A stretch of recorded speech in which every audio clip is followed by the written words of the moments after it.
کرتا ہوں. اے میرے صحابہ میں بیوی بچوں والا بھی ہوں, میں نے شادی بھی کی ہے. اے میرے صحابہ تم نکاح کرو. یہاں بھی آپ نے بیان فرمایا فمن رغب عن سنتی فلیس منی. اے میرے صحابہ یہ میرا طریقہ نکاح کا, اگر کوئی نکاح نہیں کرے گا, اگر کوئی میری بات کو نہیں مانے گا, اگر کوئی نکاح نہیں کرے گا اور اس معاملے پر میرے طریقے پر عمل نہ کرے گا, وہ ہم میں سے نہیں ہوگا.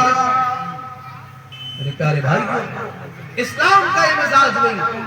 دنیا کرے دنیا اپنا معاملہ بنائے مگر اسلام کا یہ مزاج نہیں, اور اسلام کی یہ تعلیم نہیں ہے کہ آدمی کو عورت کی ضرورت ہو اور تبتل اختیار کر لے, وہ الگ تھلگ رہے, بیوی بچوں سے کٹ کر کے رہے. اسلام اس بات کی اجازت نہیں دیتا.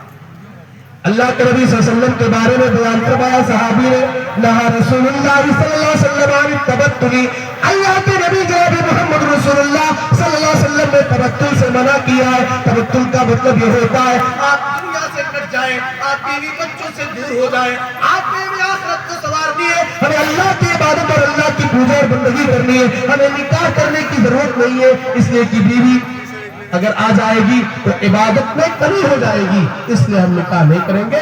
نہیں میرے پیارے بھائیوں, نکاح کرنے کو اللہ کے نبی جناب محمد رسول اللہ صلی اللہ علیہ وسلم نے واجب کیا. ایک اور معاملہ نکاح کے تعلق سے, معاف کرنا ایک معاملہ ہے, چاہے ہمارا اتر پردیش ہو یا آپ کا سیمانچل کا علاقہ. ایک معاملہ ہے لڑکے کی شادی کیوں نہیں کر رہے, کما نہیں رہا, یہ کام ہو جائے وہ کام ہو جائے, یہ ڈگری مل جائے وہ ڈگری مل جائے, جب تک نوکری نہ ملے, جب تک ہمارا علاقہ سیٹ نہ ہو جائے, تب تک ہم اپنے بچے کی نکاح نہیں, اپنے بچے کا نکاح اور اپنے بچے کی شادی نہیں کریں گے. میرے پیارے بھائی کو, اگر آپ اللہ سے ڈرتے ہوئے, اللہ کا تقوی اختیار کرتے ہوئے, اللہ کو راضی کرتے ہوئے نکاح کرے, اللہ تبارک و تعالیٰ کا وعدہ اللہ انہیں بے نیاز کر دے گا, اللہ انہیں مالدار کر دے گا. اللہ تعالیٰ نے قرآن میں ارشاد فرمایا وَأَنْكِحُوا الْأَيَامَ مِنْكُمْ, وَأَنْكِحُوا الْأَيَامَ مِنْكُمْ, تم میں جو غیر شادی شدہ مرد ہیں اور تمہارے جو ساتھیوں میں سے نیک لوگ ہیں ان کا نکاح کرا دو.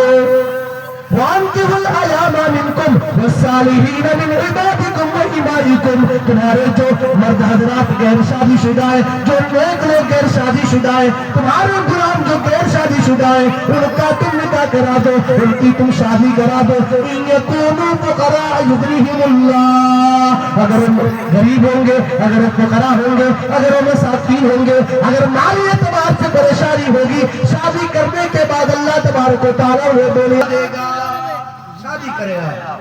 اللہ کے نبی جناب محمد رسول اللہ صلی اللہ علیہ وسلم نے ایک حدیث کے اندر بیان کروایا, 3 لوگوں کی مدد کا ذمہ اللہ تعالیٰ نے اٹھا لیا. 3 لوگوں کی مدد اللہ تبارک و تعالیٰ کرے گا. ایک مکاتب غلام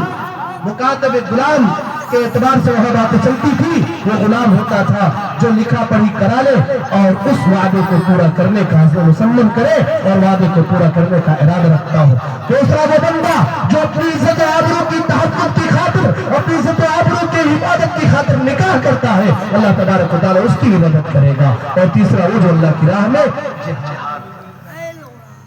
میرے پیارے بھائی, مگر آج ہمارے سماج اور معاشرے کا ایک کلمی آئی ہے, معاف کریں گی ہماری ماں اور بہنیں رشتوں اور ناتوں میں, رشتوں اور ناتوں کو ٹھکرانے میں ہماری ماں اور بہنوں کا بہت بڑا رول ہوا کرتا ہے. آج ہمارے یہاں معاملہ یہ ہے, شادی بیاہ کے موقع پر ہم کیا دیکھ رہے ہیں, مالداری دیکھ رہے ہیں. لڑکا کتنا کما رہا ہے, کتنا آمدنی اس کے پاس ہے, کتنی زمین و جائیداد اس کے پاس ہے. یاد رکھو میرے پیارے بھائی کو, اسلام میں سے کوئی لینا دینا نہیں ہے. ہاں ٹھیک ہے, خوبصورتی دیکھی جائے, مال و دولت دیکھا جائے, حسب نسب دیکھا جائے, لیکن معیار اگر آپ بنائیں تو دین کو معیار بنائیں, دینداری کو آپ اذا خطب الیکم من ترضون دینہ وخلقہ فزوجوہ. اللہ کے نبی صلی